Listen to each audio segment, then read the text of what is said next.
আসসালামু আলাইকুম প্রিয় আর্জেন্টাইন ফ্যান্স। আর্জেন্টিনার সমর্থকরা কিন্তু একটা স্বপ্নের মতোই দিন কাটাচ্ছে এবং তারা যেটা চাচ্ছে তাদের দলে সেটাই কিন্তু তারা পাচ্ছে।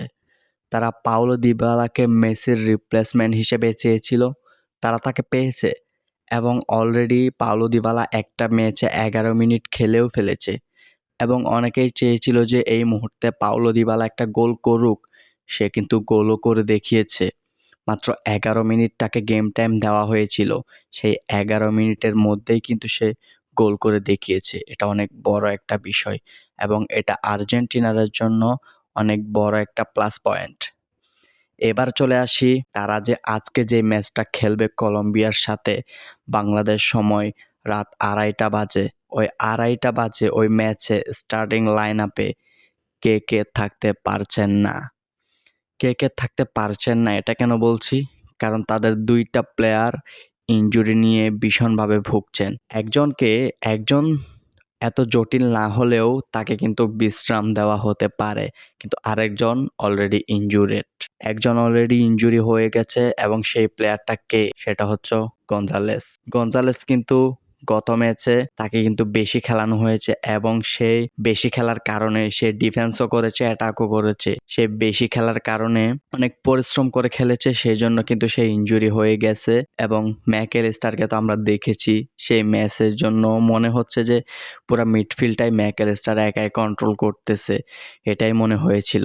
এবং ম্যাকঅ্যালিস্টারের কিন্তু ইনজুরি নিয়ে কিছু একটা ভুগছেন, সে কোনো কিছু একটা তার ব্যথা লাগছে এবং এই জন্যই সে কিন্তু হয়তো পরের ম্যাচে আর্জেন্টিনাকে তেমন আগের ম্যাচের মতো সার্ভিস দিতে পারবেন না, সেজন্যই তাকে বিশ্রাম দেওয়া হতে পারে। আমি একদম ১০০% গ্যারান্টি দিয়ে বলতেছি না যে ম্যাকঅ্যালিস্টার থাকবে না বা গঞ্জালেস তো ইনজুরি পড়ে গেছে, গঞ্জালেস থাকবে না এটা শিওর, কিন্তু ম্যাকঅ্যালিস্টার একদম থাকছে না এটা কিন্তু আমি শিওর ভাবে বলতে পারছি না ১০০%।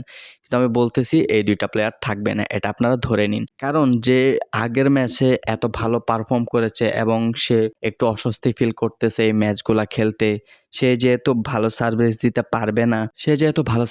পারবে না সো তাকে কেন শুধু শুধু লিওনেল স্কেলোনি রাখবে? তাকে বিশ্রাম দিলে কি এমন ক্ষতি? যেহেতু ওর ওর রিপ্লেসমেন্ট আরো অনেক ভালো ভালো হাই প্রোফাইল ওখানে প্লেয়ার আছে, যেমন পারাদেস আছে, লো সেলসো আছে, তো ওদেরকে খেলাতে পারে, প্রবলেম তো নাই। এবং কলম্বিয়ার সাথে এটা কিন্তু অনেক হার্ড একটা ম্যাচ হতে চলেছে, সেটা আপনারাও জানেন, আমিও জানি। এটা এখন আপনারা কিভাবে উপভোগ করবেন এটা আপনারাই ভালো জানেন। এখন আমার বিষয় হচ্ছে, কলম্বিয়ার যত শক্ত দলই হোক না কেন কিন্তু তাদেরকে কিন্তু আর্জেন্টিনা হারিয়ে দিবে, এটা আপনারা নিশ্চিত থাকুন। এবং যদি ম্যাকঅ্যালিস্টার না থাকে তাহলে মিডফিল্ডের জন্য হালকা একটু হয়তো ভোগান্তিতে পড়বে। যদি ম্যাকঅ্যালিস্টারের ওই রোল প্লে করেন, ওই জায়গায় খেলেন, যদি ডিএমএফ এ খেলেন, তাহলে কিন্তু আশা করি এতটা সমস্যা হবে না। যেহেতু পারেদেস অ্যাঙ্করম্যান, সে নিচে নিচে নেমে খেলে, ডিফেন্সের সাথে সে ডিফেন্স করে, তো সেহেতু তেমন একটা ভুগতে হবে না। আর এর আগের ম্যাচে আমরা দেখেছি যে লিওনেল স্কেলিনি খেলিয়েছেন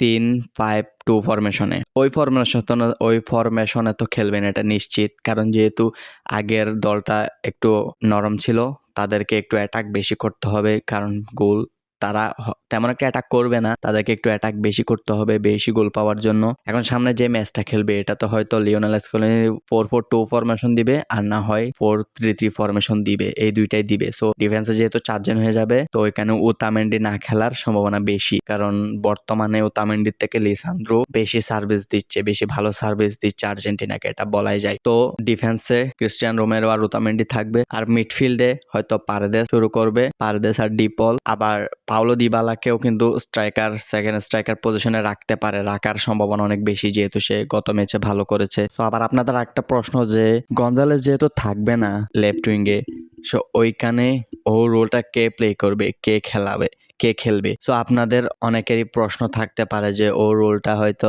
এই গার্নাচো খেলবে। দেখুন, গার্নাচোকে হয়তো এখনই স্টার্টিং লাইন আপে রাখবে না লিওনেল স্কালোনি, এটা আমি অনেকটা শিওর। কারণ তার এখনো বেশি একটা বয়স হয় নাই, তাকে একটু একটু করে বিল্ড আপ করে করে তুলতে হবে। তো ওইখানে কিন্তু ওইখানে কিন্তু প্রাপ্তবয়স্ক খেলোয়াড় একজন আছেন, লো সেলসো, ওকে স্টার্টিং লাইন আপে রাখবে। এবং আমার কেন জানি মনে হচ্ছে যে লাউতারো মার্টিনেজকে ওই দিন বেঞ্চ করা হবে, হয়তো পাওলো দিবালাকে সাবস্টিটিউট করে ওকে নামানো হবে, এরকমটা আমার মনে হচ্ছে। তো এই ছিল আর্জেন্টিনার মূল আপডেট। পুরো কলম্বিয়ার সাথে যে খেলাটা নিয়ে একটা হাড্ডাহাড্ডি লড়াই হবে, আপনারা সবাই চোখ রাখুন বিভিন্ন অ্যাপসে যেগুলাতে খেলা দেখাই। আবার আমার এই চ্যানেলেও চোখ রাখতে ভুলবেন না কিন্তু। সো সবাই ভালো থাকবেন, সুস্থ থাকবেন, আল্লাহ হাফেজ।